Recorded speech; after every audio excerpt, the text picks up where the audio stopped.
Welcome to Horror Bois. It's a podcast on the internet. I'm Austin, joined as always by Chris.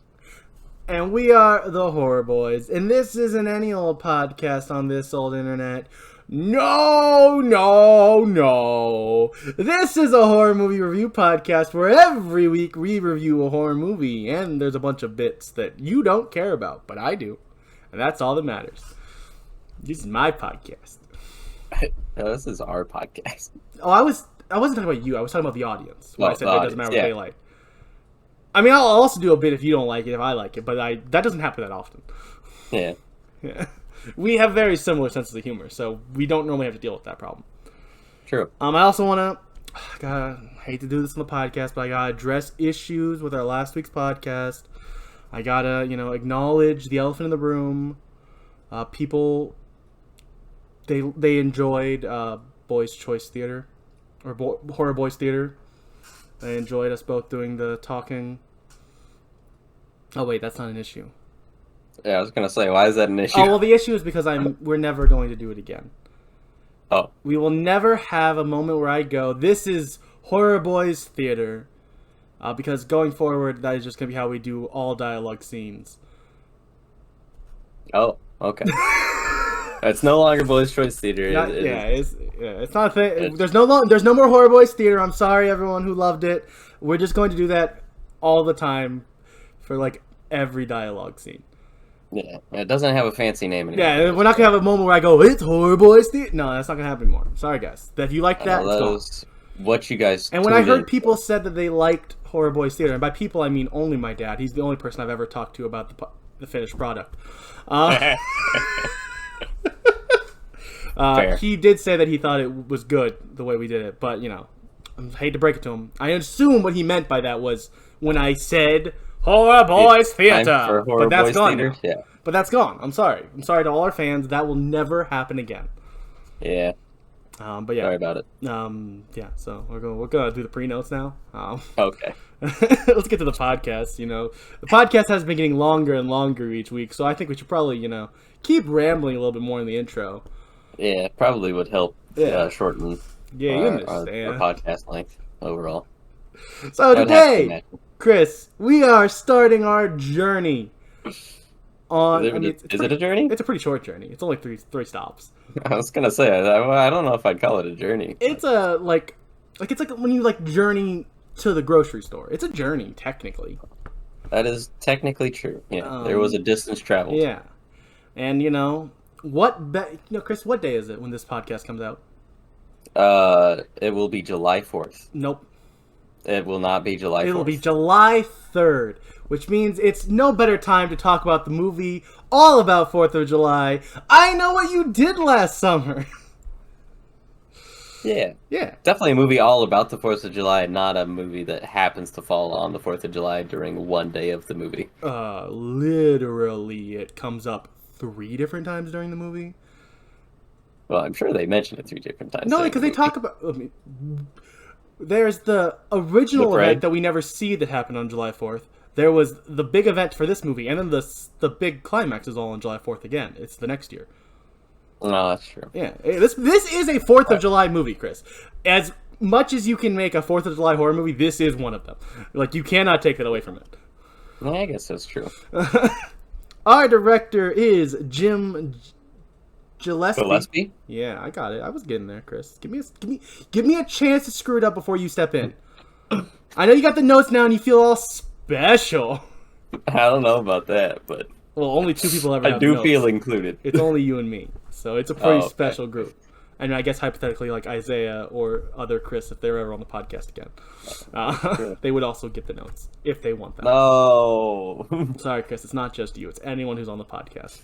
Ah, crap. Well, our writer for this movie, because we're only at that point, guys, is Horror Boy alum Kevin Williamson of Scream 1, 2, and 4, and The Faculty. That's movies he wrote on. Technically, he was also a producer on Scream, that's the 5th one, and Scream 6.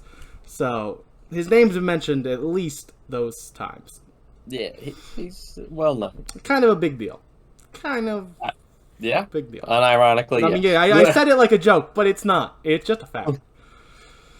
For the first time ever, we have a new little thing to bring up here. It's based on the book by the late Lois Duncan, who also wrote the book Hotel for Dogs.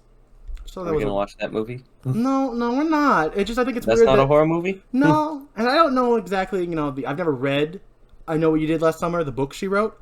I don't know if there was more horror elements added to the movie adaptation, but I just think it's funny to me that the same person who wrote the book that this movie is based off of also wrote the book Hotel for Dogs? Yeah, the book that the movie Hotel for Dogs is based off, which is like a very family-friendly kids movie about a hotel for dogs. It just seems a little like not the same. You would not think that was the same writer. Yeah. Lois Duncan really she was a Renaissance woman, I would assume, with the name Lois Duncan. Well, yeah, but no one says Renaissance woman. Well, you should, because it should be more inclusive. Renaissance person, actually. Renaissance person. Yes.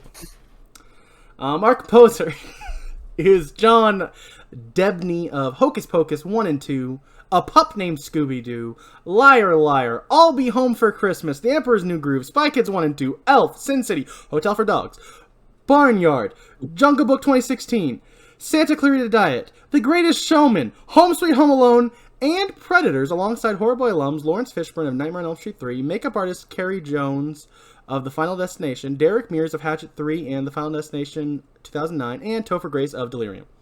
Dear God. Yeah. But, jeez, John Debney, you have a very weird career. Yeah. And, like, here's the thing. I will say... Extensive and varied career. Yeah, like, some great stuff in here, and then some, like, well, you did the Barnyard soundtrack? Like, that movie had a composer? I mean, of course it does. All movies do. But just, like... Yeah. But then he also did, this, which I think has a really great sound to it, and, just a musical in The Greatest Showman, Yeah. So, and also Hotel for Dogs. Yeah. Other movie. And A Pup Named Scooby-Doo. That was based on the book that Lois Duncan also wrote. Yeah, and A Pup Named Scooby-Doo. One of my favorite Scooby-Doo cartoons. And I say that unironically. I really enjoyed The Pup Named Scooby-Doo. I like little baby Scooby. I also remember very much enjoying that show. Our director of photography is Dennis Cresson of Agent Cody Banks 1 and 2, Pray for the Devil, and Killer Tongue, alongside Horror Boy alum Freddy himself, Robert Englund of the Nightmare on Elm Street series, Hatchet, and Wishmaster. Our production designer is the late Gary Wisner of Graveyard Shift, alongside Horror Boy alums Andrew Divoff of Wishmaster, David Andrews of Nightmare on Elm Street, and Chucky himself, National Treasure, Brad Dourif. Our special makeup effects are done by Jamie Kellman of How the Grinch Stole Christmas, Zombieland, and The Ring 2, alongside Horror Boy alums... I lost my place. David Dorfman, even, of Texas Chainsaw Massacre 03, Ryan Merriman and Mary Elizabeth Winstead of both of Final Destination 3, and then the other special makeup effects artist is Matthew W. Mungle of The Kindred, Psycho 98, Soul Survivors, The Omen 06, 10 Cloverfield Lane, The Menu, and is actually a Horror Boy alum for his work on Nightmare on Elm Street 3. Yeah. Our special... Sorry. You doing a bit here of the wow? I don't want to interrupt you. Wow. I'm pretty sure this one's going to catch on, so I don't want to interrupt you and talk over you for the wow bit. Oh, okay. Yeah, thank you. I don't know what that energy was. I'm sorry. I'm genuinely actually sorry for talking over you. That's why we gotta film this in the same room so it doesn't happen. The special effects coordinator is John D. Milnack of The Relic, Con Air, Stir of Echoes, Soul Survivors, Amityville Horror 05, and is a 3-time Horror Boy alum for Texas Chainsaw Massacre: The Beginning, Friday the 13th, 2009, and Nightmare on Elm Street 2010. We won't hold that one against him. Yeah. Actually, to be fair, I don't remember this. But to be fair, the special effects I remember in that movie were the visual effects, which sucked, but that wouldn't have been his fault. So, right. I have no opinion on what he did, because I have no memory of it. That's fair. Our stunt coordinator is Freddie Heiss of The Blob 1988, They Live, Home Alones 1 through 3, From Dusk Till Dawn, Spy Kids 2, Snakes on a Plane, Abraham Lincoln Vampire Hunter, and is a Horror Boy alum for his work on Final Destination 2. And at this point, we are now going to start the actual podcast. Yippee! The movie part. Yeah, let's now talk about the movie.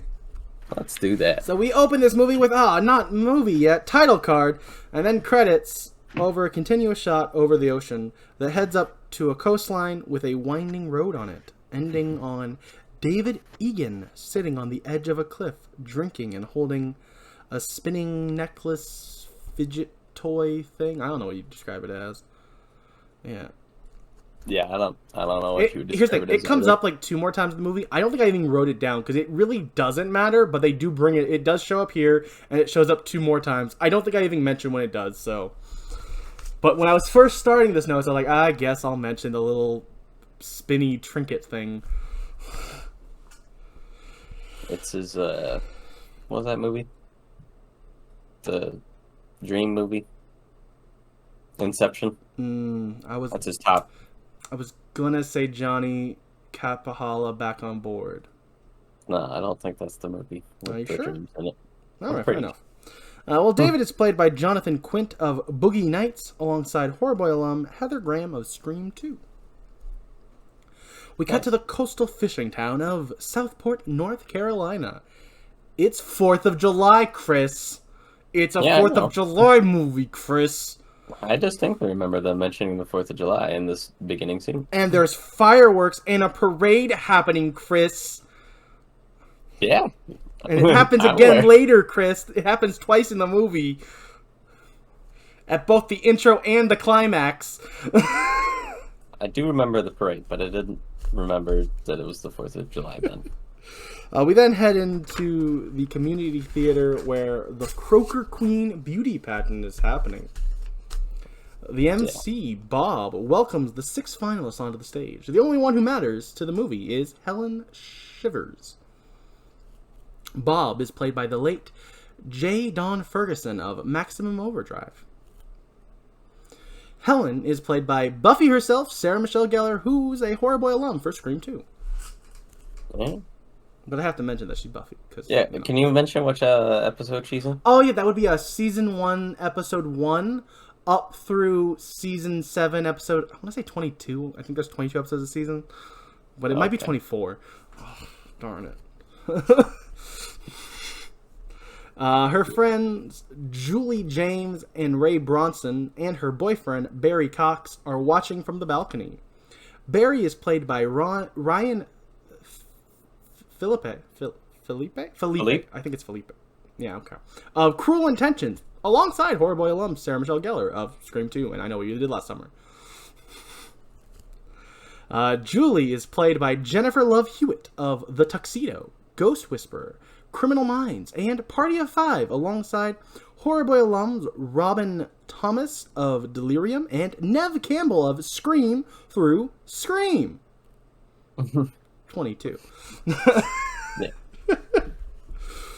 Ray Bronson is played by writer and actor Freddie Prinze Jr. of WWE SmackDown. He wrote that for about half a year. And he was also in Scooby-Doo 1 and 2, and She's All That, alongside Horror Boy alums Anna Paquin, Usher, Clea Duvall, Tim Matheson, Eldon Henson, the late Alexis Arquette, the late Debbie Lee Carrington, Sarah Christine Smith, and national treasure Matthew Lillard. Also like that Usher is just a Horror Boy alum now. That's crazy. Yeah. Or has been for a while. Yeah, no, he was in Texas. It's still weird to me. He was in Texas Chainsaw 3D, the best of the Texas Chainsaw movies that have the words 3D in them. He was also on The Faculty. Was he? Oh, you're right. He wasn't that, and he wasn't in Texas Chainsaw 3D. That's a different rapper, and I'm sorry. Yeah, but he was in The Faculty. That was who was that? That was. I made some sort of bone art joke with his name, but I don't remember who he was. I don't remember. Couldn't tell you guys. Yeah, so Bob asks Helen. Oh yeah, sorry. So I forgot to so establish the way this is gonna work. So a lot of the characters, the main 4 characters because everything else will just kind of jump in when it makes sense for the other one to be part of the conversation. The main four, you are going to be playing Helen and Ray.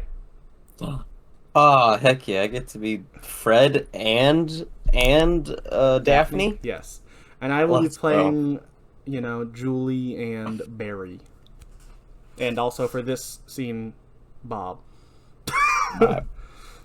Bob asks Helen, now in the spirit of Mother Teresa, what will be your contribution to your community and the world at large?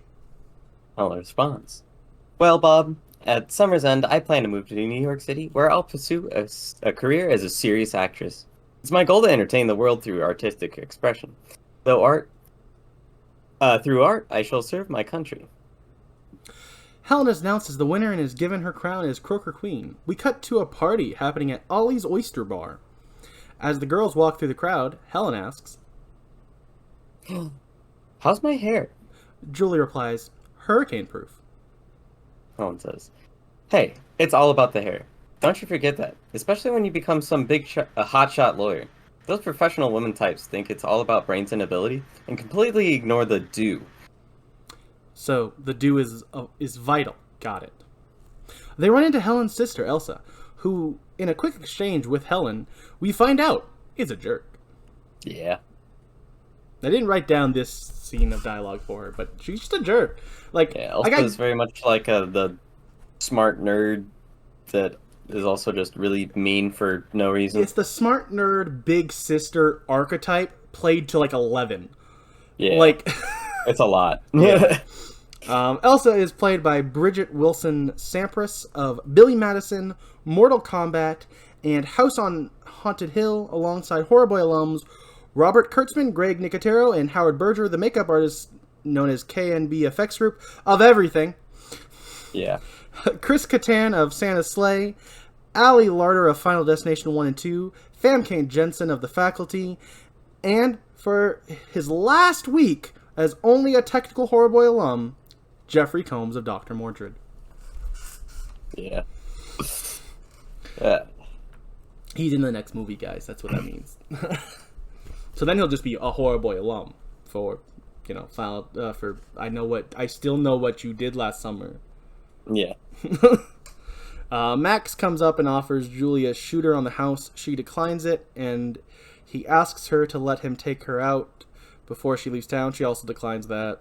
Max is played by Johnny Galecki of Christmas Vacation, Rings, The Least Funny Comedy Show Ever, Big Bang Theory. Yeah. And Roseanne, alongside Horror Boy alums Tom Arnold and Roseanne Barr of Freddy's Dead. And Laurie Metcalf of Scream 2, who famously played Billy's mother. There we go. Gotta figure out a way to incorporate it. Well, it literally, I wasn't, I was like, okay, who's in the... I didn't even remember who Laurie Metcalf played, Billy's mother. Billy's mother? Yeah, I forgot that she was Miss Nancy Loomis. So I was just flipping through. I was like, okay, let me click on this person, go through this. Oh, she was in... What? She's Debbie Salt. That means she's Billy's mother. Well, I gotta put that in there now. Yeah. Barry and Roy join them. Barry pushes Max and almost causes the fight to break out, but it's stopped by Ray. Yeah, so that's like those whole scenes. There was dialogue and all that, but it didn't matter. Yeah. Barry, Julie, Helen, and Ray head off to Dawson's Beach, taking the winding road from the credits. And I believe also was in Psycho. I believe it was shot in the same place in North Carolina. So I believe it's Psycho. I could be wrong on which classic horror movie it's in. I think it's Psycho. It's in some really important horror movie. I think it's Psycho. Sounds about right. Also, it's never officially said, but I would assume that Dawson's Beach is a reference to Kevin Williamson's work on Dawson's Creek that he created. That is the first thing that came to my mind. And I would assume... also because that's the only Dawson anything that I know. But also, it's Dawson's Water, and, Dawson's Water, and it's both, made by written by Kevin Williamson? You're telling me that was an accident? No, I don't think so. Yeah, probably. I mean, I'll go read Lois's book and find out if it's mentioned in there. Because if it is, then I guess it wasn't. But I won't read the book. I don't know how to read. Yeah. I know you won't read. I read the notes every week. True. That's it. That is sometimes a lot. It is. This is 14 pages, or 13 pages, which is 5 less than last week. Yeah. So somehow we'll still be 10 minutes longer. No, it's not. No. Not how that math should work out. At the beach, Ray says... What does Ray says? Where am I? After Dawson's Beach. Yep. I stopped looking at the notes for a second and got lost. You know how I'm glad that it happened a second time, just to prove that I was right all these weeks leading into this. No, it can't be right. So anyways, Ray says, so the boy and girl are making out, right? When they hear over the radio that this lunatic escaped from the insane asylum. He's got this long, sharp hook for a hand, right? Barry says, dude, you're telling it wrong. Ray says, shut up. So the girl, she gets all scared, right? She wants to go home. And the boy, all hot and bothered, he gets pissed and peels out.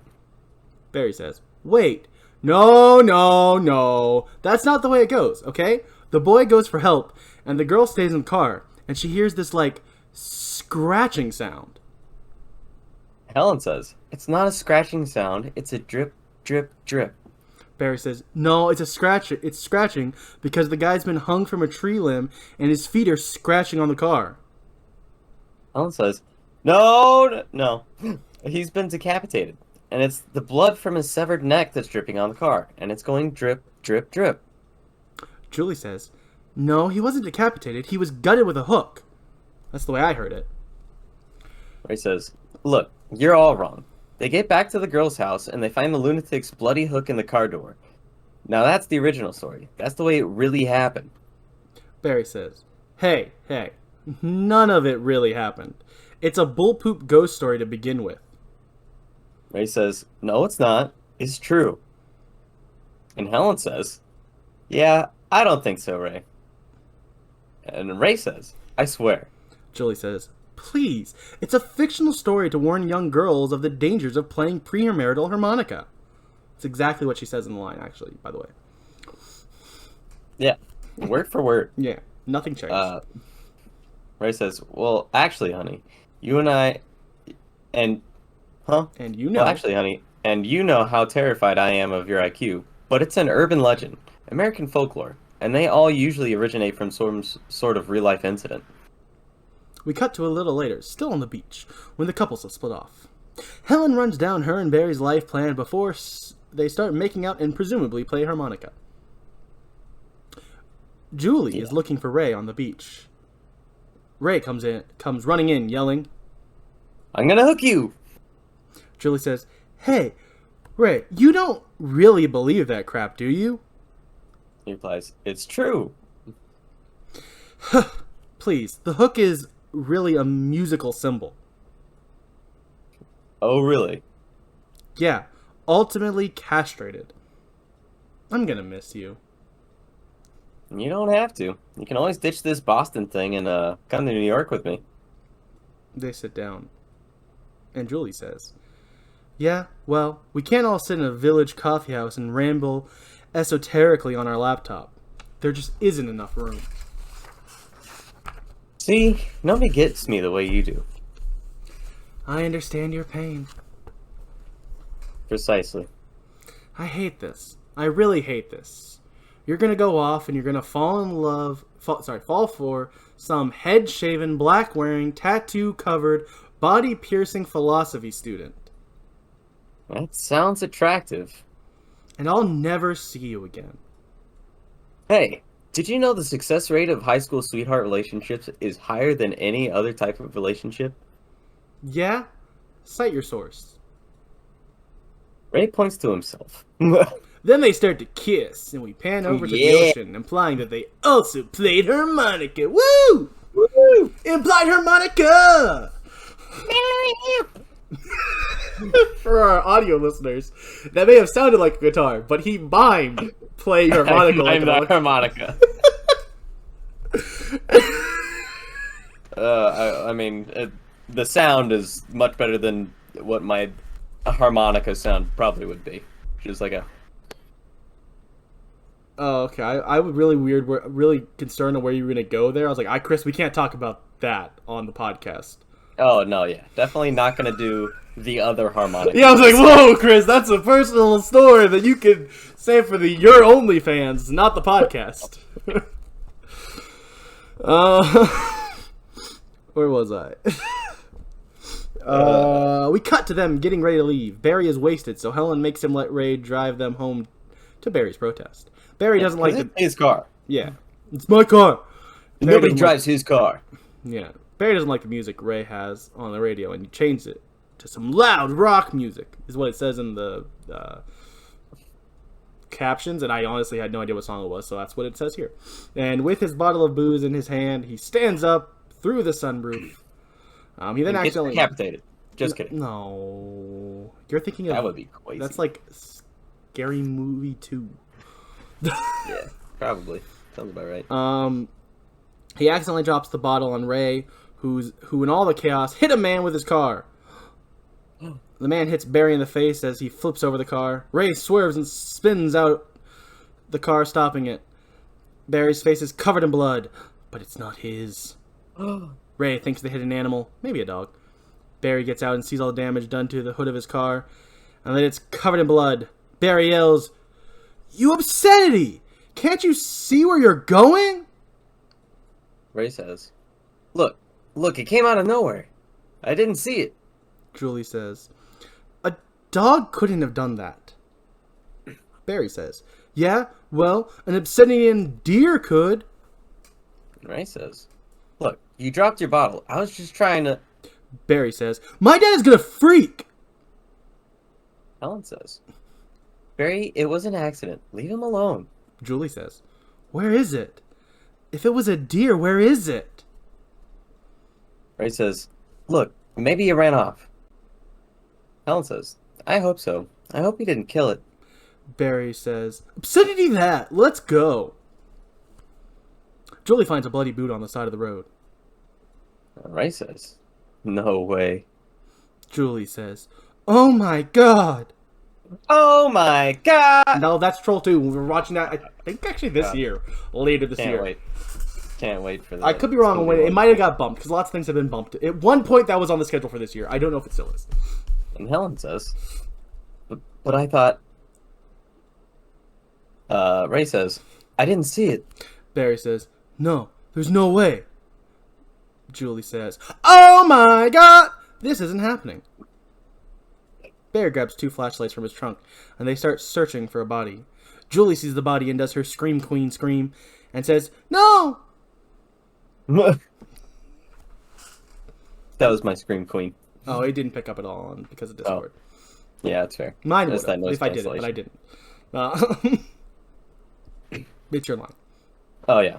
Ray says, "I couldn't see it. Look, I swear." And then Helen asks, "Is he dead?" Ray replies, "I don't know." Barry says, "Check his pulse." Ray says, "No way." Barry says, "You're the one who rammed him." Julie says, "Just do it."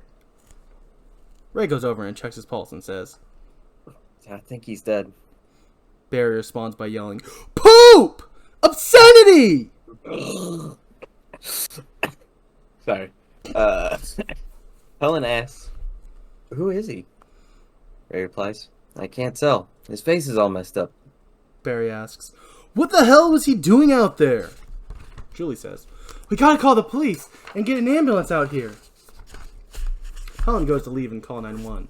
Barry says, Hey, what's the hurry? The guy's dead." And he pulls her back. Julie says, "You're not a doctor. You don't make that decision." Barry says, "Use your brain, Julie. We call the police and we're obscenitied." Julie says, "It was an accident." Ray says, "Look, let's think about this a minute." Julie says, "Think about what? Think about what?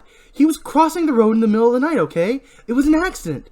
You weren't drinking or speeding." Ray says, "There's liquor all over the car." Julie says, "But you're sober." Ray continues, "They'll never believe I was driving." Barry says, "It's my car. They'll nail my butt." Helen says, "That's not true." Barry says, "Are you kidding? Look at me. I'm drunk as poop. I'm obscenitied." What a sentence. Anyway, Dallin says, "No, we call the police. We'll tell them the truth. They'll believe us." Ray says, "It's manslaughter. We're gonna fry no matter who takes the fall."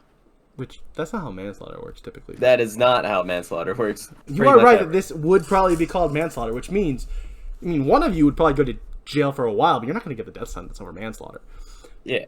I don't even know what North Carolina's laws are. Especially not in North Carolina, I don't know my North Carolina laws. I'm not a North Carolina resident, so I don't do my research on it. Maybe I should, though. My bad. Barry says, "Then we leave right now." Julie says, "No way, are you crazy?" Ray says, "The girl's busted. There's blood everywhere." Barry says, "We can clean it up. Come on." Julie says, "Listen to yourselves. No, we are going to the police." Barry yells, "We don't have time for your poop. You understand? We gotta move fast." Yeah, no potty breaks. Ray says, "Hey, now let's try to stay calm. Focus." Julie says, "Don't you get it? If there's some of him back on..." Wait, sorry, I lost my place. "If there's some of him on the car, then there's some of the car on him. They're gonna trace it back to you. You're looking at a hit and run." Barry says, "Then we dump the body." Julie says, "You've lost it." Alan says, "Look, just pretend we were never here." Barry says, "We could drag him to the water and dump him in. They wouldn't find the obscenity for weeks. By the time all the evidence will be washed away." He says, "If they found him at all, the currents are strong. The undertow, it could carry him out to sea." Julie says, "I won't be any part of it." Ray says, "Look, I'm scared, Julie. I'm not like the rest of you. I don't have your family or the money to get me out of this. Please." Barry says, "This is your future, Julie. Think about it. College? There's your scholarship. The guy's already dead. If we go to the police, we're dead too." They hear a truck driving up. Barry and Ray carry the body and hide it on the other side of the guardrail. Julie goes over and talks to the driver, Max. Max asks, this is mostly a Julie scene, so you be Max. No, okay, cool. What? You got... Wait, huh? What, you got car trouble? Julie replies, "Actually, it's Barry. He had way too much to drink, and we're trying to keep the upchuck out of the new car." Max sees the banged up car and says, "Well, doesn't look so new anymore." Julie says, "Yeah, don't drink and drive."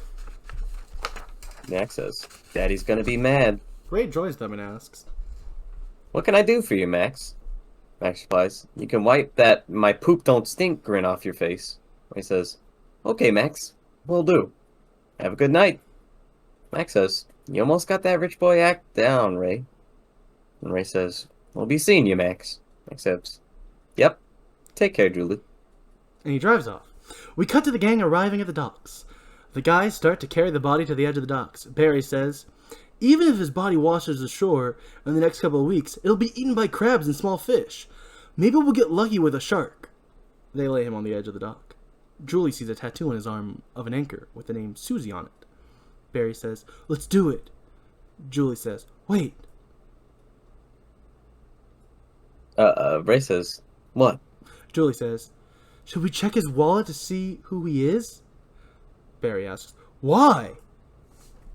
Julie replies, "I don't know, okay? Just to know." Ellen says, "I don't want to know." Barry says, "Let's just pretend he's some escaped lunatic with a hook for a hand, and we're doing everybody a favor. Ray, help me." Ray moves to help, but Julie grabs his arm.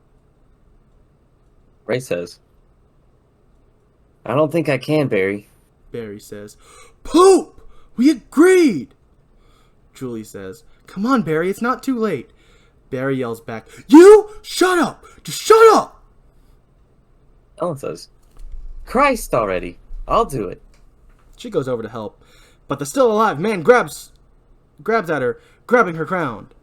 They help her push the man into the water. Barry dives in to get the crown. When he's under the water, getting the crown, the man goes full Jason Voorhees and opens his eyes. Barry swims back up with the crown.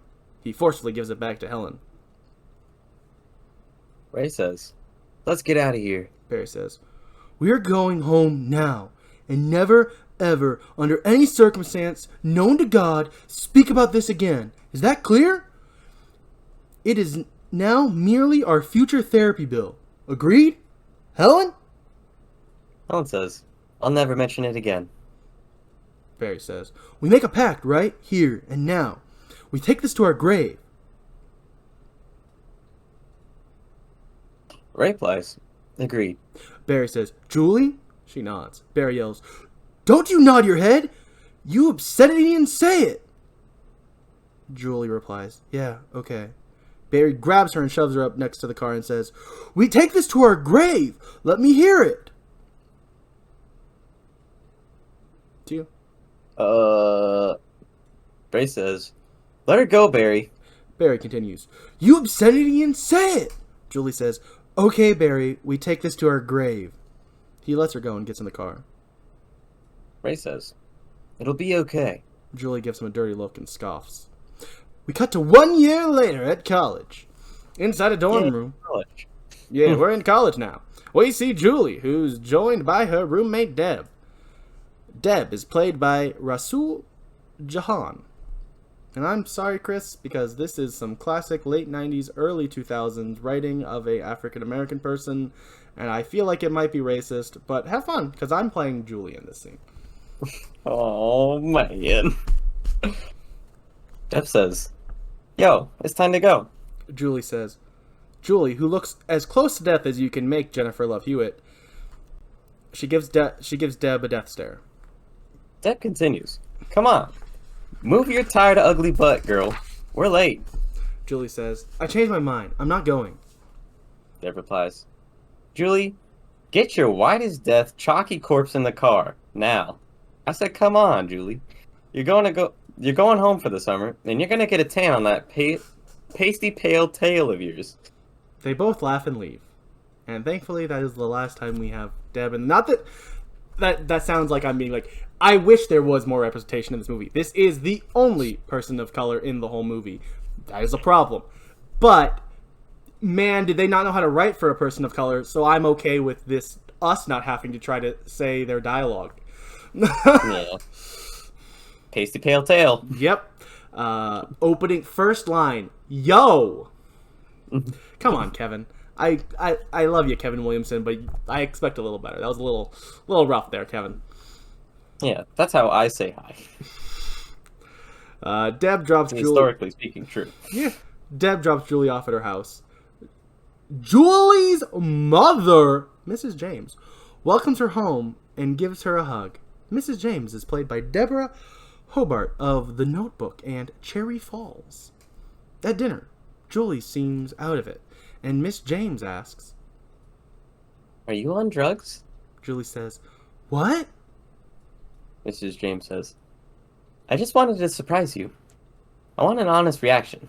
Julie says, No, Mom, no drugs. Mrs. James asks, well then, what is wrong? I mean, you look like death. Julie, also I want to pause with it. She doesn't. This is like the second time we hear about that. She is still Jennifer Love Hewitt, and she is a beautiful, I guess, woman, and she was 18, I think, when they filmed this, so it's still kind of a girl. It's still a little creepy, but, she's at least completely of age when they filmed this, so, but she does not look ugly, or, she looks like she maybe, hasn't been outside in, a day or two. Yeah. Oh, she's so... It does look like she has been indoors for a month. It does not look nearly as bad as multiple people say to her. Oh, you're a little bit more pale than usual. This is the classic, comedy movie. Look at this ugly girl before her, makeover scene where it's that's still a very obviously hot actress who you put glasses and a ponytail on. That's not ugly. That's this with trying to make Jennifer Love Hewitt look ugly. It's it didn't work. It's still Jennifer Love Hewitt. Nice try. You can't fool me. I lost my place. You look like death. Julie replies, Yeah, well, I've had a rough year. Julie gets up and heads to the living room, and she looks at old pictures and sees a certificate of achievement for her work as a student tutor. Miss James joins her with a letter and says, You got some mail. A letter came today. It's not your report card, though. That came last week. Julie says, Mom, I know it looks bad, but the summer session went really well. Mrs. James responds, Well, it would have to, because according to the dean, you only have one more chance. It's not that serious, really. What happened to my daughter? I mean, you went away, and you don't call, and you don't visit. Your father must be turning over in his grave. Jeez. Such a terrible thing for a mother to say to her daughter. She does whisper it under her breath as she walks away, but still, it's audible, and it's, what the heck? What the heck? What the heck? I gotta cover that movie soon. I gotta change the schedule just so that bit can become officially canon. Not just technically Horror Boys canon, like it is right now. It's a technical Horror Boys canon. That movie is a masterpiece. In a way, yeah. I love that movie, but masterpiece is the word I'd use for it. It is a great movie. It is a very fun movie. It is. Julie opens the letter and it says, I know what you did last summer. And No, Julie quietly freaks out and asks her mom, Who sent this? There's no postmark or return address. Your guess is as good as mine. Why? What does it say? Julie says, Nothing, and heads upstairs in a hurry. We cut to later that night, and Julie is staring, as I think is what it's supposed to be, staring at the letter before getting spooked by the wind. She closes her window, and then we cut to the next morning. That's it. That was spooky. She got scared by the wind, guys. In this movie that is not supernatural at all, so that was just wind. Yeah. Just some wind. Yeah, so it's the next morning. She goes to the Shivers family store. Elsa sees her and says, Well, look what the cat drug in. Oh, you should have said that. Well, look what the cat drug in. Julie replies, Elsa, hi. You know what? I need to talk to Helen, and I was wondering if you could give me her New York number. Elsa replies, her New York number. Julie says, Yeah, I need to talk to her.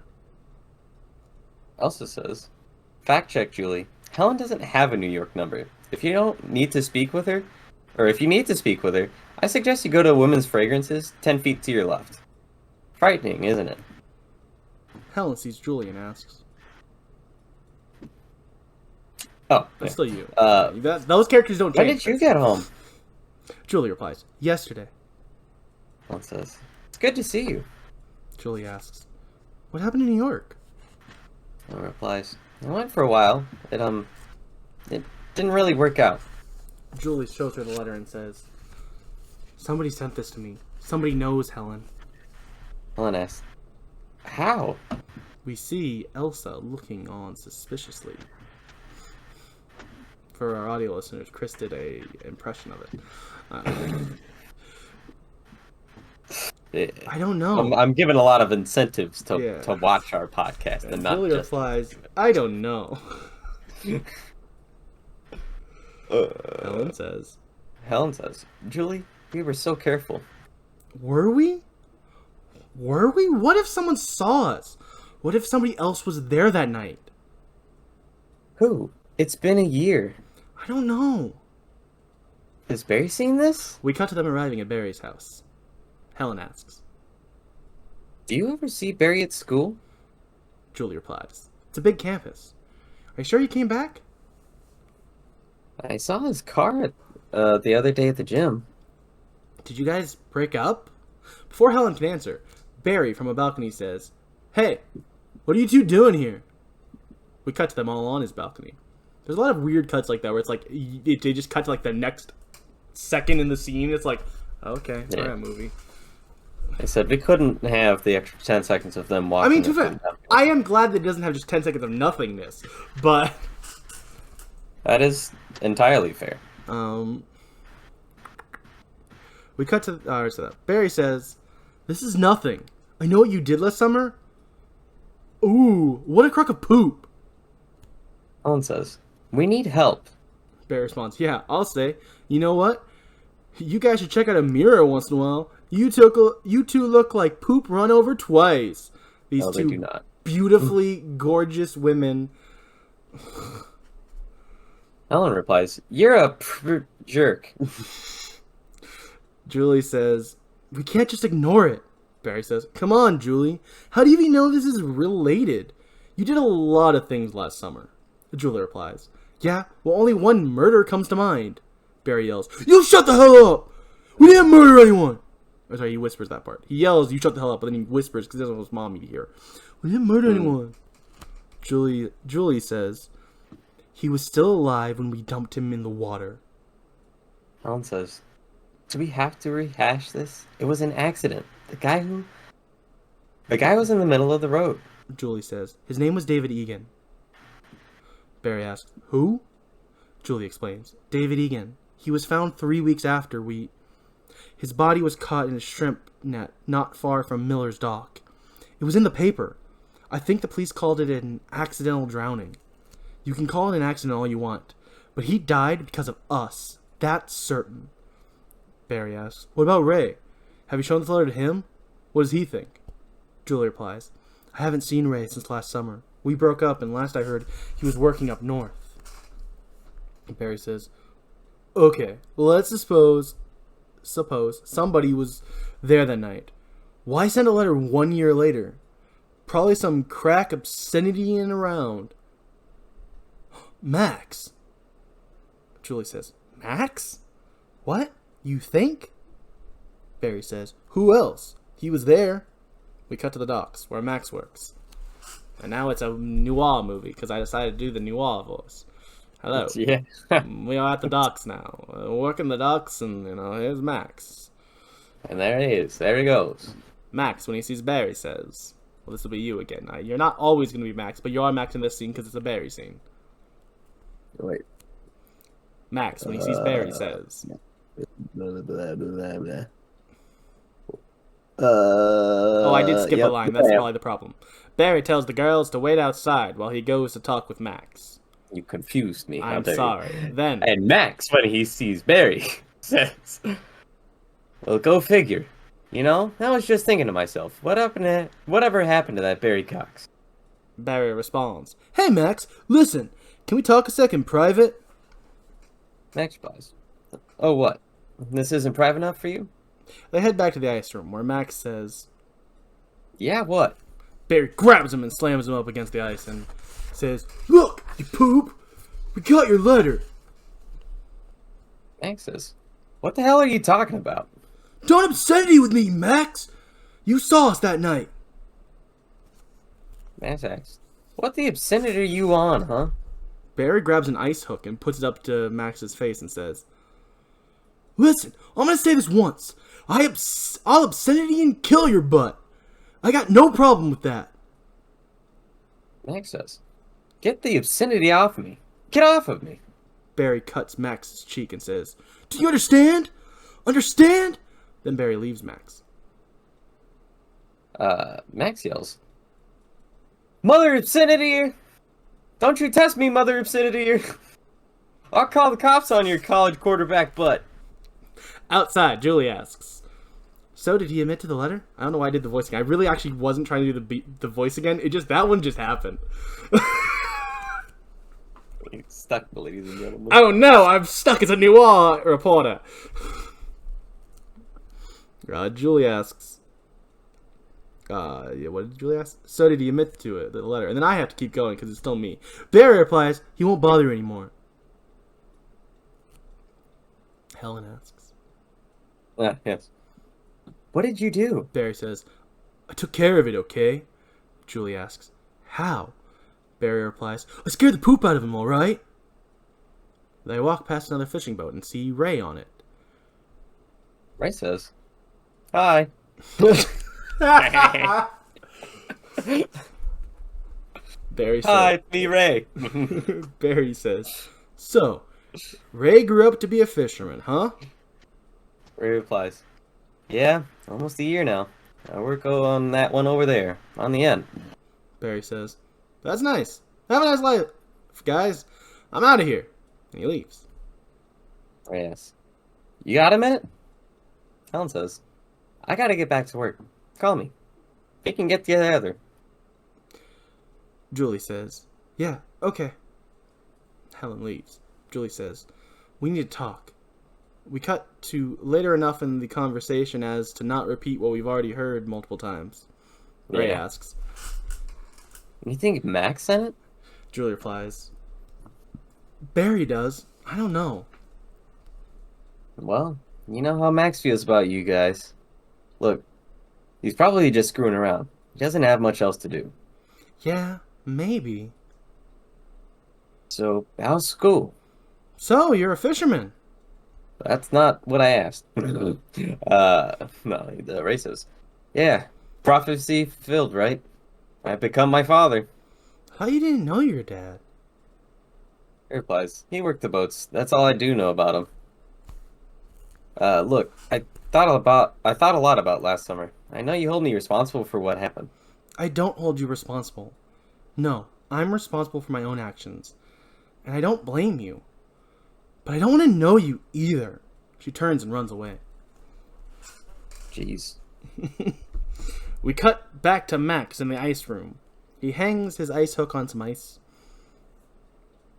He goes to put a crab in the pot and burns his hand, so he goes to grab his gloves, and us, the audience, see his hook is gone.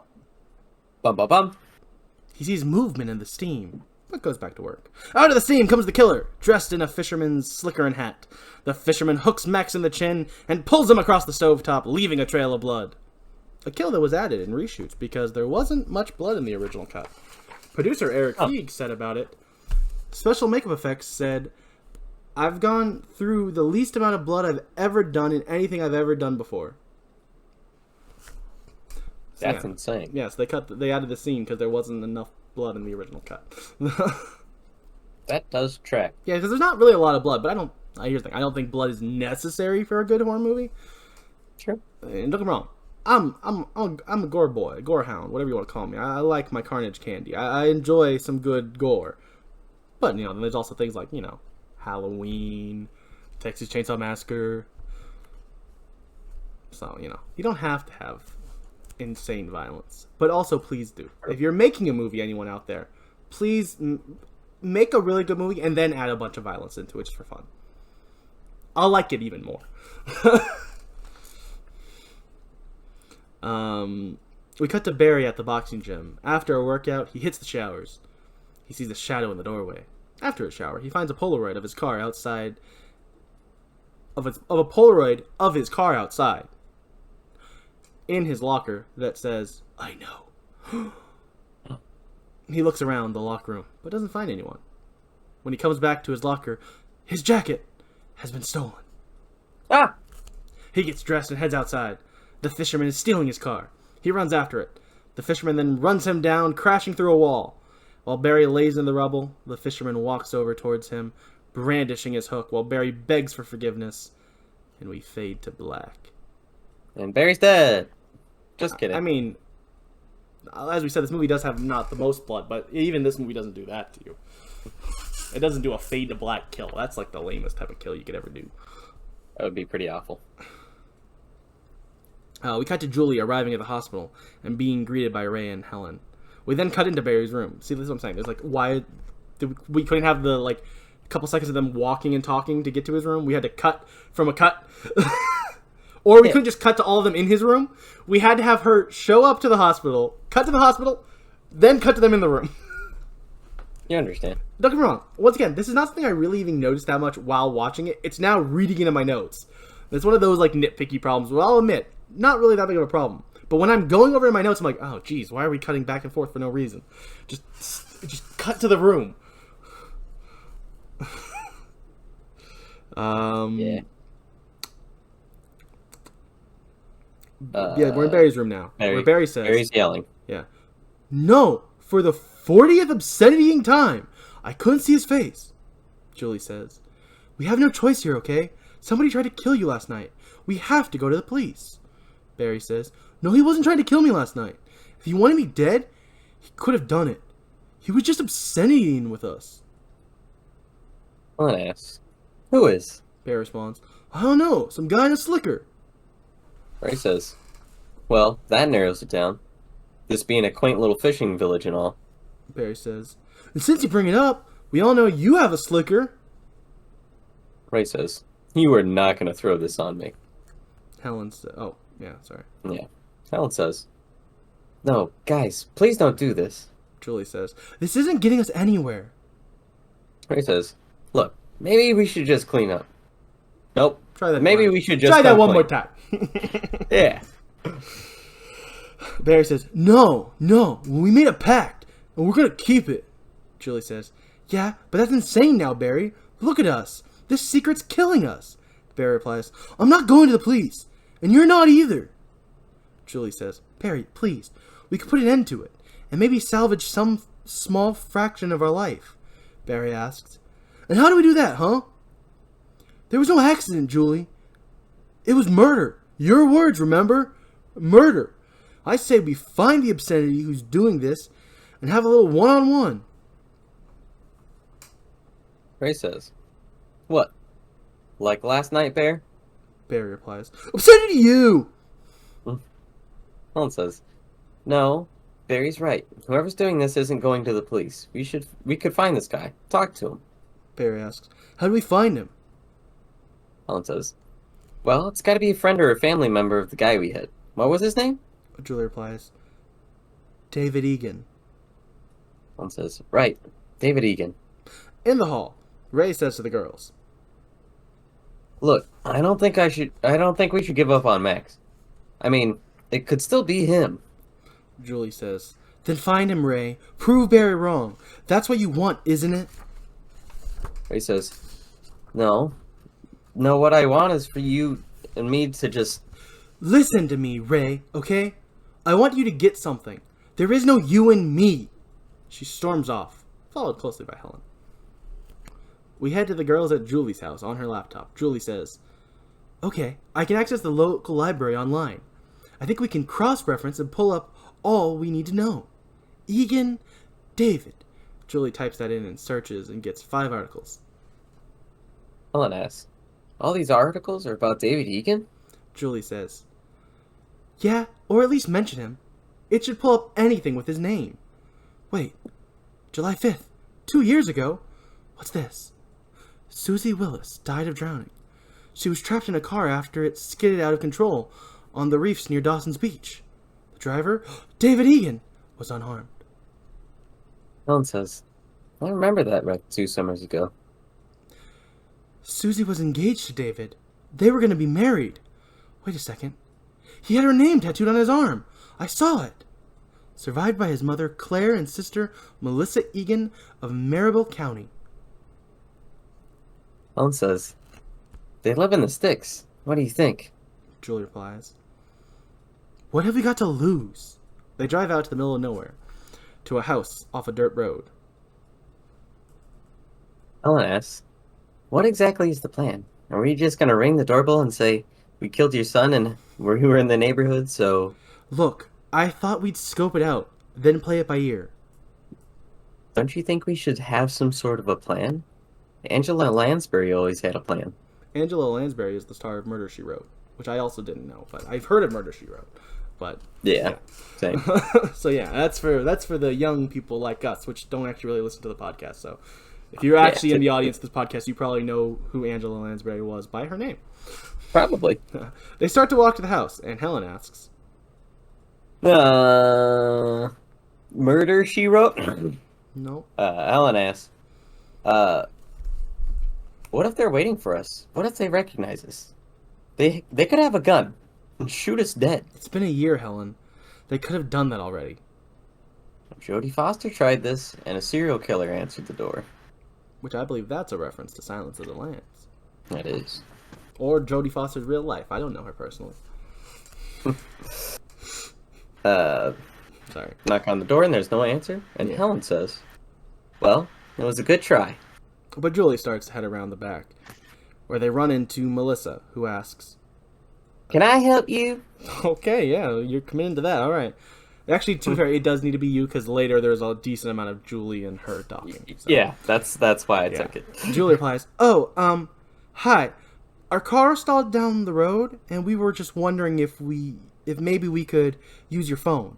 Melissa, Missy Egan, Melissa, Missy Egan. She goes by Missy. Her name's Melissa Egan. I'm gonna call her Missy for the rest of my notes. Is played by the late Anne Hesh of You're Killing Me, Volcano, and Psycho 98, alongside Horror Boy alum Viggo Mortensen of Leatherface, Texas Chainsaw Massacre 3. Also, the best Psycho, as everyone said. Wait, no, that's not the. Don't maybe think not, that's actually. true. Once inside, Missy points and says, "Phone's over there." Julie responds, I thought that was you for a second, forgetting that I'm Julie. Sorry. Julie responds, oh, yeah. Thanks. Jody, will you call AAA? Ellen responds, you got it, Angela. She turns to go to the phone and is startled by a slicker. She then continues to the phone. Thank you, Chris. Missy says, my name is Missy Egan. Are you girls from Maribel? Julie replies, oh, Southport. Missy said, oh, I went to Southport High. Yeah, I knew you looked familiar. What year? Class of 88. Your name, Egan, sounds very familiar. Did you have a brother? Or something? She doesn't say it like that, but it feels almost like she's stumbling into it. She is trying so hard to get information here. Do you have a brother or something? I did, but he was younger than me. David. Younger. What class was he? Me. 92, but he's dead. He died last July. I'm so sorry. Thanks. And Missy's about to walk away. Julie asks, Do you live alone? Missy laughs and says, yeah, I do. Well, my daddy died a long time ago, and my mama, she's in a home, in Aurora, because she didn't take too well to what happened with David. Things just haven't been the same since he died. This one is still you. Oh, yeah. Helen comes in and says, they're on their way.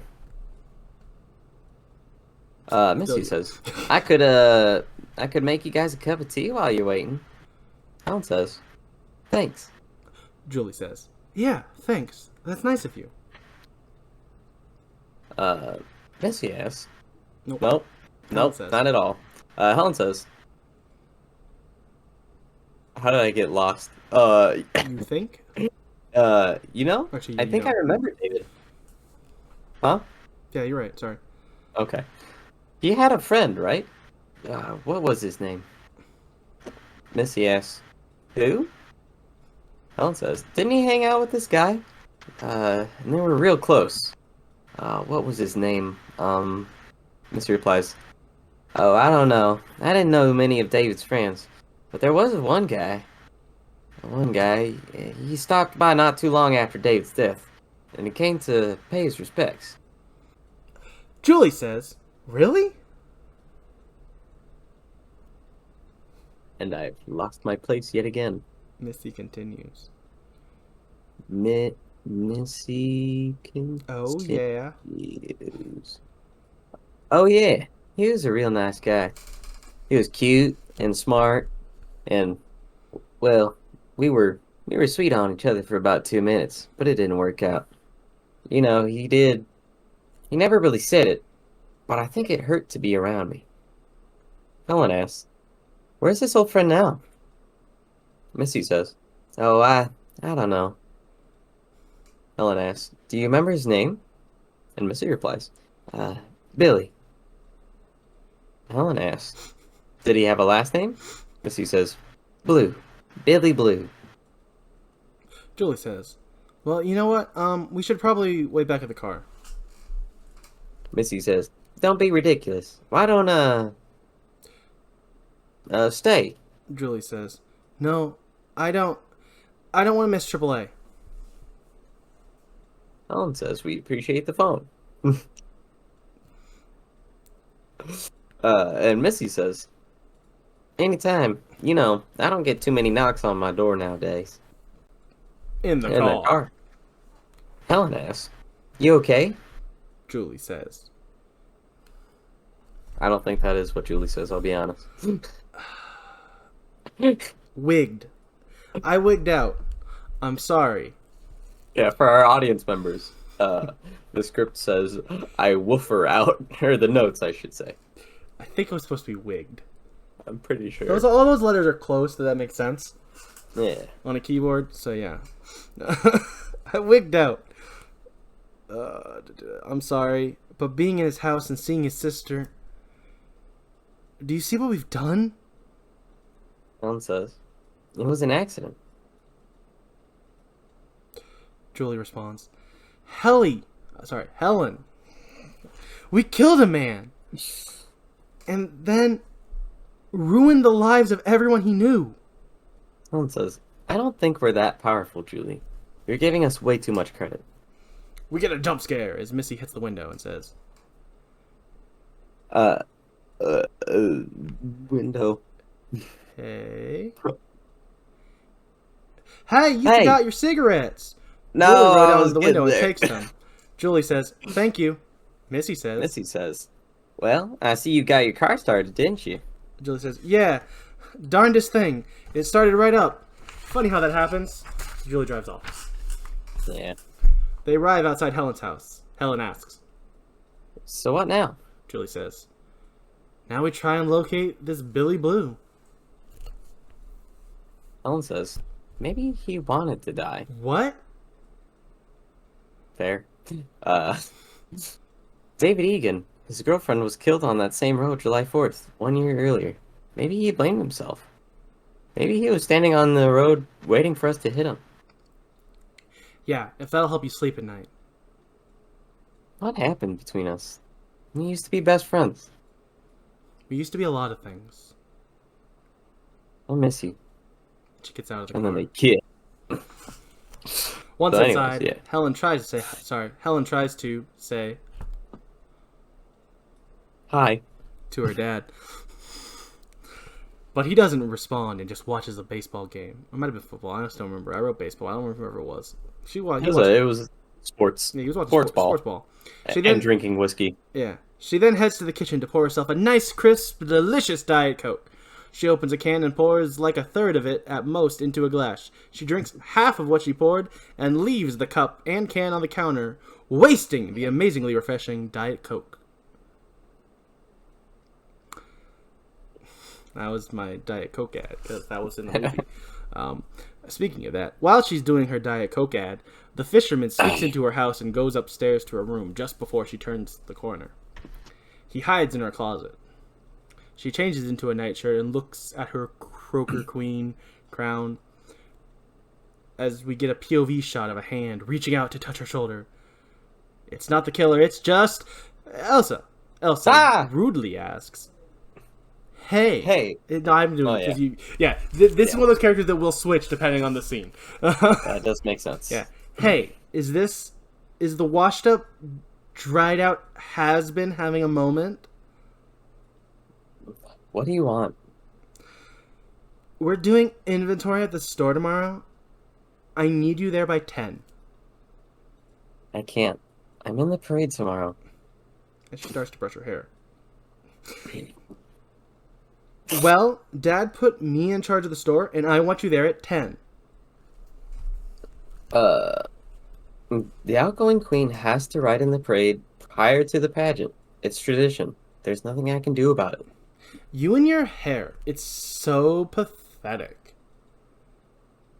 You can't leave. You can leave now. So very pathetic. And then she leaves. I didn't write that, but I remembered it, so I said it as I was leaving. Fair. Helen finishes brushing her hair and goes to bed. She wakes up in the morning with her crown on and her hair as chopped out as they could for a television star. Once again, another one of those moments where they go like, her hair is so messed up, and it's like she's got like a perfectly normal haircut. After this thing. This scene, it looked kind of crazy, but every time we see it after, it is completely just a normal haircut. Yeah.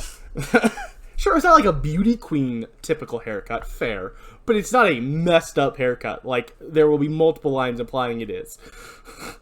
Yeah. Like, I don't get me wrong. I get it. This is 1997. She just started on Buffy. It became a big deal. She was in Scream 2 earlier this year. Like, she did all of that this year. This was her big breakout year.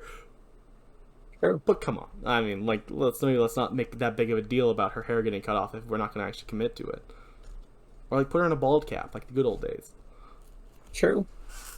Come on, it's not like the makeup effects guys were doing anything else in this movie. But, That's unfortunately also true. Yeah.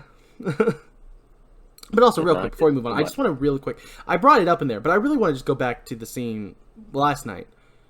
What the crap with the way she wasted soda? As a soda drinker, I was so mad when she poured barely any of the soda can into the cup, and then only drank half of that, and left both on the counter. Yeah. Just completely wasting the soda. Like, whatever. I had a sip. I'm good now. Yeah, she just needed a taste of that. And she also dirtied up the cup for no reason. Just use the can, freak. Yeah. What is the only acceptable time to pour from a can to a cup is if the can's not cold already. Sure, I respect that. Or at like sometimes. Or at fine dining. Well, I don't think you're getting a can of soda at a fine dining restaurant. No. I was gonna say, though, there are sometimes where you go to like a small Mexican restaurant where they'll give you a cup and a can, and I can understand if you want to pour into the cup from there, that's fine. I personally just go with the can because I don't care, but I can understand in that situation. But if you're at home, just drink out of the can and don't waste most of a soda. Come on. I mean, it was Diet Coke, so who actually cares? But yeah, Diet Coke's pretty nasty. Yeah, it's all about Coke Zero. It's all about just Coke.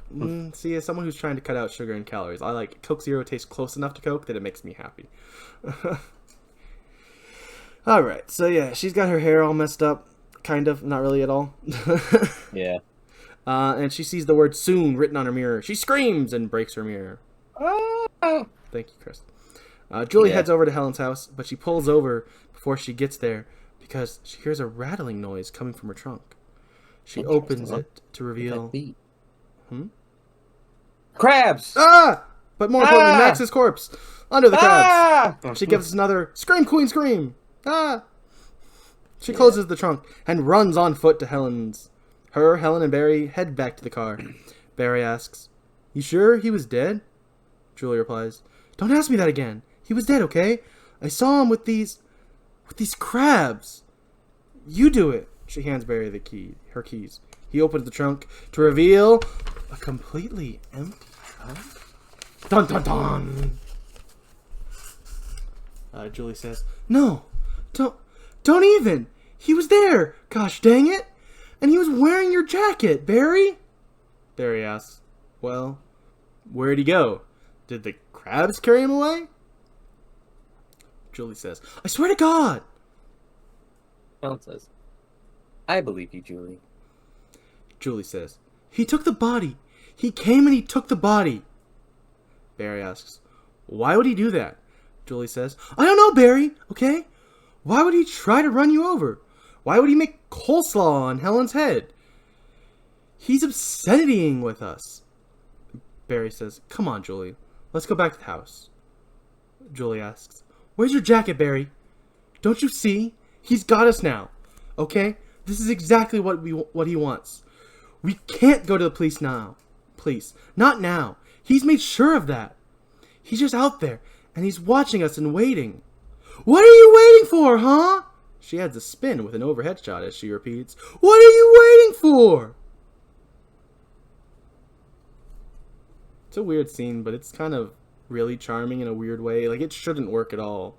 Like, it's very stupid, but I can't help but smile when I see this scene. I love it. And also, apparently, I don't know how true this is, but according to the documentary that I didn't even watch, but I watched a clip of it in a different video I watched. Not documentary, like the making of behind the scenes, is that apparently this scene was directed by like a random contest winning kid. And he was the one who told her to do the spin, and she's like, "Oh, this sounds terrible." And then she saw the final movie. She thought it worked perfectly, which I agree. It does. It is amazing. But apparently, some kid directed that scene. Maybe if Jennifer Love Hewitt's to be believed in an interview from the behind the scenes of this movie. Interesting. Yeah. I lost my place. We fade to them arriving back at Hellhouse. Not cut for once. This was like a crossfade where like it fades into the next scene. Ooh, look at that. Fancy. They remember there was something besides a random cut. And Ray's there. Ha! Ah, Ray! We fade. Julie asks. We fade to them. No, Ray's outside. Oh yeah, Julie asked. Yeah, you're right. Sorry, I lost my place too. So what are you doing here? And Ray replies, "Hey, I've been looking everywhere for you guys." Barry walks right up and punches him, saying, "You're gonna die." Julie pulls Barry off of Ray. Ray says, "I didn't do anything." Barry says, "You're obscenity and lying. He's lying." Julie says, "Leave him alone, Barry. Get a grip." Also, I want to pause real quick just to mention, like, if it sounds weird when I'm saying these lines, it's because a lot of them, they do that classic, like, don't say the G on things, on any word that ends in ing, and it, like, really makes it really weird when you're doing, like, you know, obscenity in now instead of ing. Yeah. It's a really, I'm mad at them for not just committing to having him say, you know, the full ing, because it really makes my job hard now, 26 years later. Yeah, it's been a minute.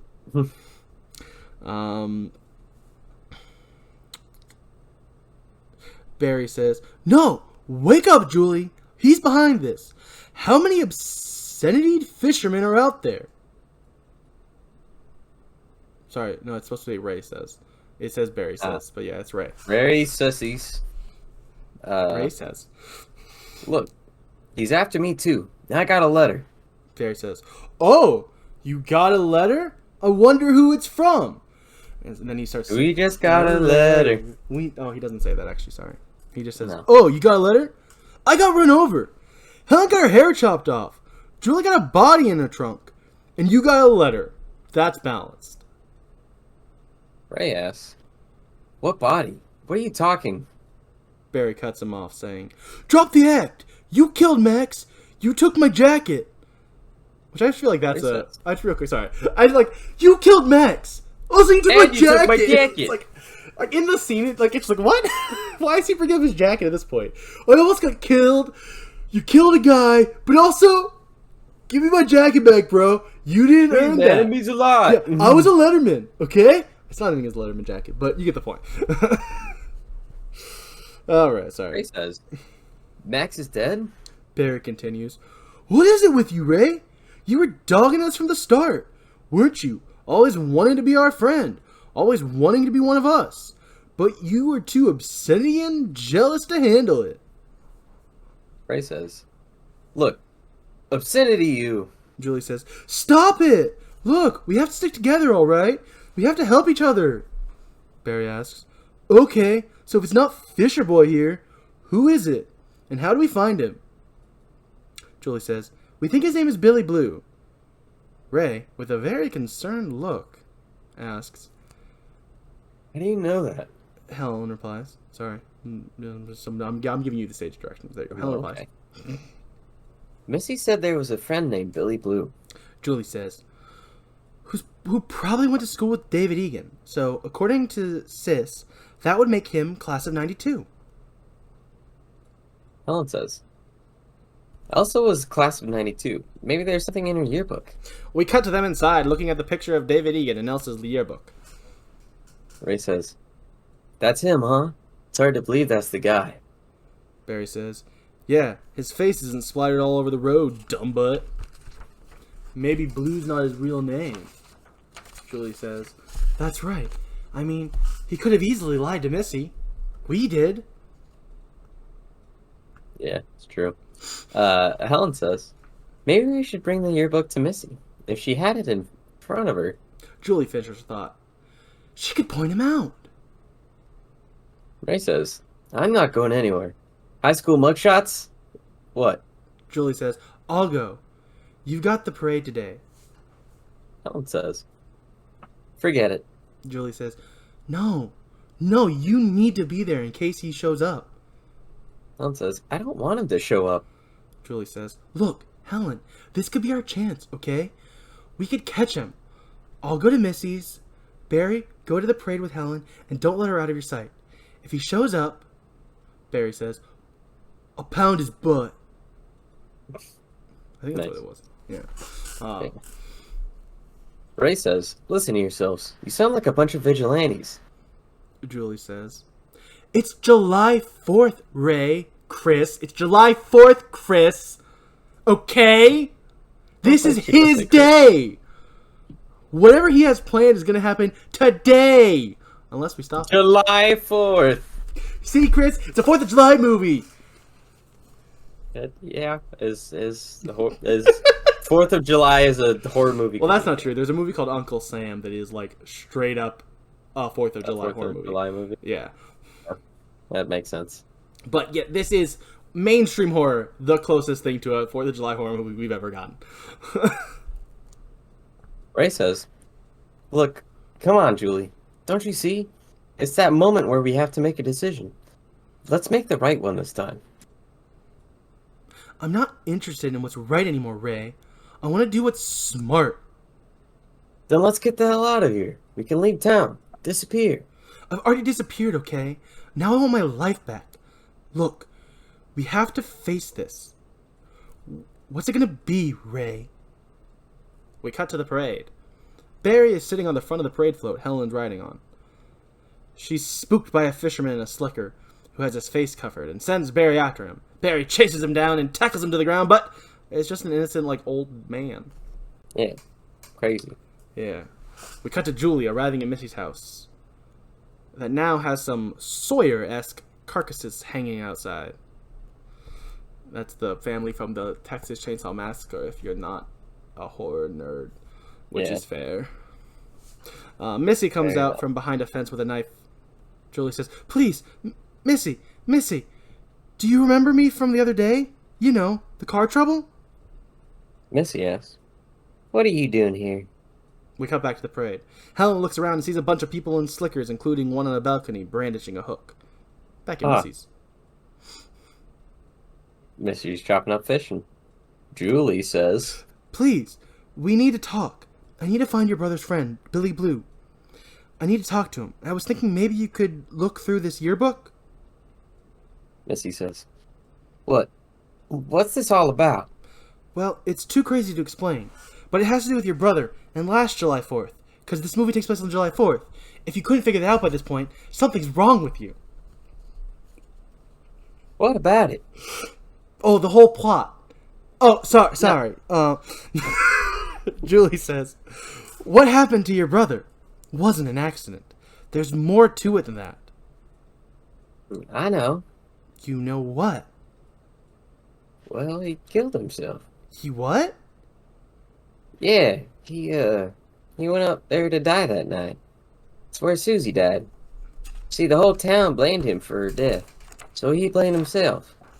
Julie asks, but how do you know it was a word we can't say on YouTube?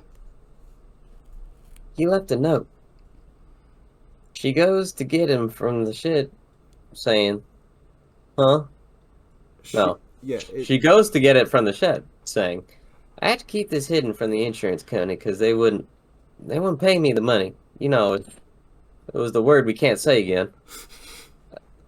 Yeah, that don't matter much anymore because his money's been spent. And that's it. Julie sees the note in the fisherman's writing and says, that says, I will never forget last summer. Julie says, this isn't that word, note. This is a death threat. What are you talking about? Your brother didn't kill himself, Missy. I saw him. I was there. And whoever sent this was there too. Missy asks, what do you mean you saw him? Where did you see him? He was crossing the road. We hit him. It was an accident. Missy takes back the note and says, no, my brother drowned. I saw him. He had Susie tattooed on his arm. Missy says, tattoo? He doesn't have a tattoo. I saw it in his right forearm. You didn't see anything. Get out of here. Get out of my house. They're not in her house, by the way, but It's okay. Get out of my yard. Yeah. Julie has a realization and says, "It wasn't your brother." And she runs to her car and leaves. We cut to the community theater before the Croaker Queen pageant. Barry says, "Stay calm. I'll be up in the balcony." Helen says, "He had a hook, Barry. I saw it. It was a big, huge hook." Barry hugs her and says, "Everything's gonna be alright. I'm not gonna let anything happen to you." We get a literal 2-second transition shot of Julie driving. And we're back at the theater, and the MC welcomes Helen to sit on the stage during the pageant. During the pageant, she looks up and sees the fisherman sneak up and hook Barry to death. Helen tries to run to help him, screaming about how he's getting killed, but no one looks up, and they just hold her back so she can't get to him? Mm-hmm. Yeah. Makes sense. That's how normally people would react to that situation. Ah, bloody murder. Oh, somebody control this lady. Gosh, she's got hysteria. Well, we know how to fix hysteria. Lobotomy. Oh, I was going to go a different way. My way was more of a musical therapy, if you catch my drift. Oh. Gotcha. A police officer, known in the credits as Officer, goes up with her to the balcony to look for Barry. The officer is played by Stuart Greer of Mud, American Ultra, and Remember the Titans with Horror Bois alums, the late J. Don Ferguson of I Know What You Did Last Summer, and Hayden Panettiere of Scream and Scream 6. When he doesn't find a dead body, he says, there's nobody up here. I gotta tell you, this is really not my idea of a funny joke." Helen says, "He was here." "Who was here?" "The fisherman. He killed Barry." "Barry who? Who are you? Who are we talking about? There's nobody up here. Come on, let's go back downstairs. Come on, there's nobody up here." We pan over to see the blood that the officer missed on the banister. Yeah, just a real quick, Oh, I witnessed a murder. You didn't witness anybody murdered. Yeah. Who got murdered? That person's not real. You're crazy. Speaking of quick, we get a quick shot of Julie driving up to her house. Back to the theater. Yeah. The officer says, "Ma'am, I'm going to take you home. Your parents are really worried about you." And Helen says, "You have to believe me." "No, I don't, you dumb brat." "Oh, sorry. Why don't you let me take you home, okay?" The MC says, excuse me. We'll be needing this." And he takes the crown from her. "Not the crown." Heavy lies the head that wears the crown, Chris. Yes. Quite. We cut back to Julie, who's doing some research on her laptop and figures out that Susie's dad's Ben Willis could be behind all of this. Also, this part does happen intercut through the next scene or two, but we don't need to talk about every time we cut back to her at her house. The end result is she finds out the name Ben Willis, who's Susie's dad, could be behind this. Ooh. We head to the officer, driving Helen home. He asks, "So then, he killed her with a fish hook?" Helen says, "Yeah." "Did the fisherman guy use the same hook to cut all your hair off?" "No, he used scissors, buttonhole." You know what? Screw you. So my phone auto-corrected, probably. Look, okay, I know I sound delusional, but it's true. I've heard this story before. Except the way I heard it, it wasn't a fisherman. It was a mental patient. And he had a hook for a hand. They have to go down an alleyway because there's a roadblock. Helen says, "Look, you little poop stick Mayberry butt reject. There's been a murder, and you're gonna fry in hell if you ignore it." Alright, I'll tell you what I'll do, okay? I'll contact Barry's parents, and we'll put out a search for him, alright? The thing I should have done from the start, because that's my job as a policeman. Yeah. But you know what? Fine. Now that you called me a Mayberry reject, referencing a show from the 50s that there's no way Helen would have ever watched. Yeah. Because I had to look up what it was, because I said, maybe that feels like a reference. Let me look this up. Okay, Kevin Williamson, really? A reference to a random 50s show with a cop dad? Alright, Kevin. Yeah. Yeah, I'll put a search out for him. He was probably just playing a prank on you. He then sees someone up ahead with their car hood up, and he gets out to see if they need help. But it's the fisherman, and he gets hooked in the gut. Ah! Yeah. Helen kicks her way out of the window, and she runs to her family's store while the fisherman speed walks. I mean, it's slightly faster than a typical walk, but he's definitely not running after her. Oh, no. Yeah, he's not quite Jason walking, but he's also not running. It's somewhere in between. It's not even quite a jog yet. Like, it's like a nice speed walk. It's like a power walk. Yeah, nice power walk. Yeah, I like that. Elsa walks over to the door, but turns around to get her keys and gets back to the door, and she lets Helen in just before anything bad can happen. Yippee! Helen says, I'm being attacked. Oh, yeah, it is I'm. For a second, I thought I spelled it wrong. I was like, was it? I've been attacked? No, it's I'm. You're right. I was right. Past Austin was right, but present Austin thought Austin was wrong. Yeah. Elsa says, you're what? Lock the other door. I'll call the police. What is going on? Just do what I say, gosh dang it. Elsa locks the front door and heads to the back to lock it. But right after she does, she turns around to see the fisherman who had already got in. She screams, and he hook slashes her across the throat, spraying blood over the window. Helen hears the scream and calls out. For Elsa. I mean, you could have just said Elsa. It was your Elsa! Thank you. We cut back to the fisherman as he carries Elsa's corpse by the gut with the hook. Helen slowly leaves the loft where the office is, and she looks around for Elsa. The fisherman took the time to cover himself up with the plastic wrap that typically goes over the mannequins and pretends to be a mannequin. And then jumps out at her. It's one of those classic horror movie moments where you go, I don't know about that. No, I don't think a killer really would take the time to hide himself in that specific weird way. Yeah. A little bit goofy. Yeah, a little goofy goof. I'm a goofy goober. So is the fisherman. Yeah.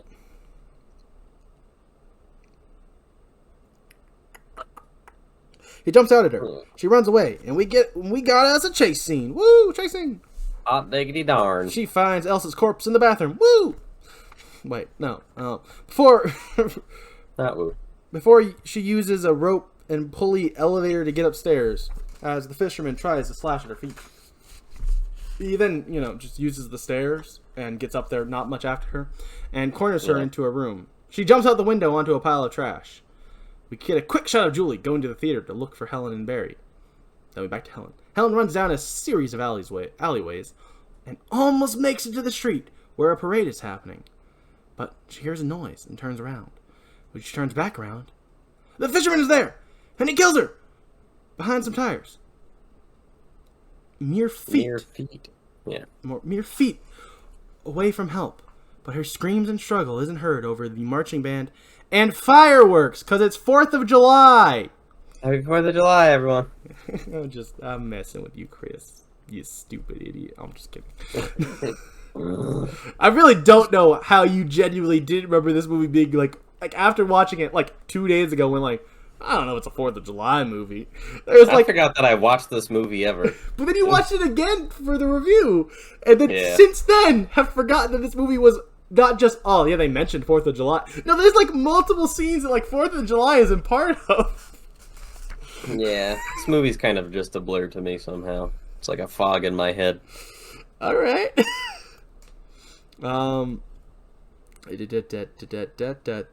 Nickelodeon. Yeah, so he's dead. Julie goes to the docks to find Ray. She runs up to his boat and says, "We didn't kill David Egan. It was someone else on the road that night." Ray asks, "What are you talking about?" "I think it was Susie's father, Ben Willis. He's a fisherman." "But they found David's body in the water." "Yeah, I know, but I think Ben Willis killed David Egan." Wait a second. You think this Willis guy killed David? Then we killed him? "Yeah, but what if he didn't die, Ray? What if he's still alive?" This is crazy. Come aboard. Come inside. Julie says. No, we gotta find Helen and Barry. We will. She's about to get on his boat when she sees its name is Billy Blue. She pulls away and says, "You. Oh my God, it's you." What are you talking about? Billy Blue. You went to Missy's. You're the friend. You're the fisherman. She runs away. He follows her, saying, I can explain. Julie, wait. A random stranger clotheslines Ray. Julie says, Oh, please help me, please. The mystery man says, Easy, child. Julie says, Please, I need to call the police. On the boat. Inside, hurry. Once on board, she notices photos and articles about her and her friends on the walls. The mystery man undocks the boat. He joins her in the cabin and says, Are you in some kind of trouble, child? Yes, yeah, I'm in a lot of trouble. That's a shame, being it's the 4th of July and all. Wait, it's the 4th of July in this movie? Being the 4th of July and there's fireworks all over, and it'd be really hard not to remember that there's always the 4th of July in this movie. Kids like you should be out having fun, drinking, partying, running people over, getting away with murder. Things like that. He steps into the light, revealing he's the fisherman, Ben Willis, by showing his facial scars. Ben Willis is played by Muse Watson of NCIS, Prison Break, and From Dusk Till Dawn 2, Texas Blood Money. Julie says, You, Ben Willis. Good. So you've been doing your homework, too. She runs away. He follows her, hook in hand. Ray steals a motorboat and goes after Ben's boat. Julie tries to arm herself with a flare gun, but Ben starts and stops the boat to make her drop it overboard. She goes in the bowels of the boat to get away from Ben. She holds the grating closed over her so he can't follow her. He leaves her when he hears Ray board his boat. Ben says, Welcome aboard, Ray. They get in a little... Ben tries to stab Ray while he evades dance. That's what that was supposed to say. Julie closes herself in the engine room and barricades the door with a barrel. Up on deck, Ray falls down on a lever that makes one of the masts lower. Ray arms himself with a hook on a pole. Julie comes out of a door and accidentally distracts Ray. Ben punches Ray overboard, where he gets caught up in the fishing net. I'll also say that if you haven't seen the movie, some of the things I'm going to say here just don't make sense, because it's a lot of like, and then she goes through this other door that's there. You have to see the movie to understand what, like, I can't explain some of these, like, it's another door. Yeah, she's in the bowels of the boat. Yeah. And your doors. Yeah, there's door here, door there. Room. We're not in the ice room yet. You're jumping ahead. Well, we will be. You're jumping ahead, Chris. She hears Ben coming towards the door and tries to go out the other door, but Ben blocked it. We then cut to Ray climbing the net to get back on board. Then Julie finds a hatch that leads her to the ice room, where you would store the fish. You'd be there soon. You were a little too soon, though. You skipped over Ray getting on board with the fishing net. I said that we'd be there soon. I didn't say they were there now. You're jumping too fast, Chris. Slow down. She tries to push the ice to cover the door she came in, but ends up discovering Helen and Barry's bodies. Ah! Is what she says, alerting Ben to exactly where she is. He opens the door, a different door than any of the doors we've seen before, but another door, and stands above her. Ray throws a hook on a rope towards Ben, knocking him down.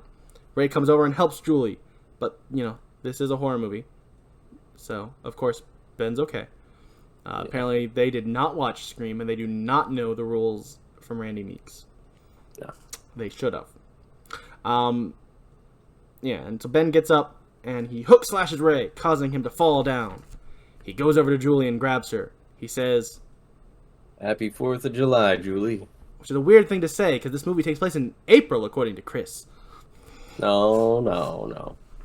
Julie says, Please, it was an accident. I'm sorry for bringing up that this movie was about 4th of July the whole time. It was an accident.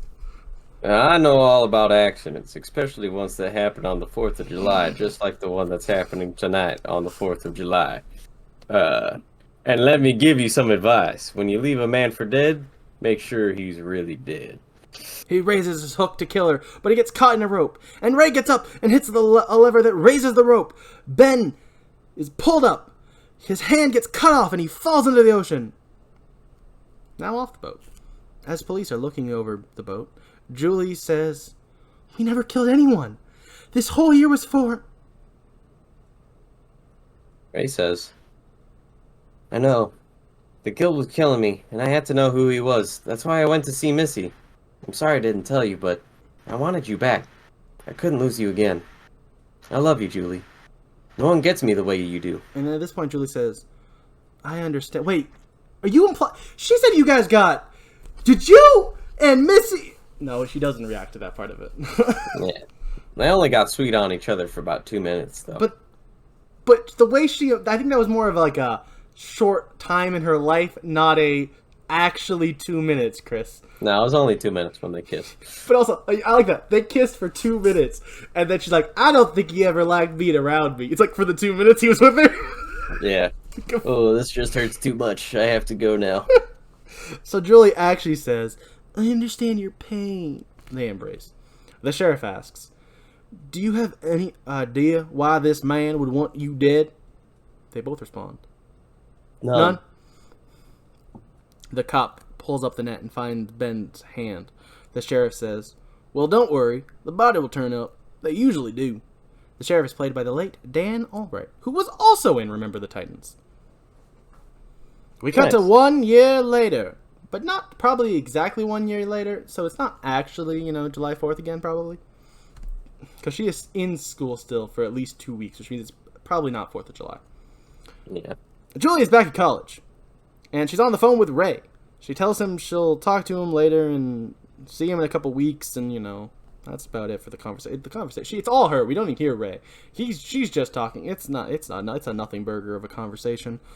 She starts up the shower before heading back to the locker room because Deb brought her mail.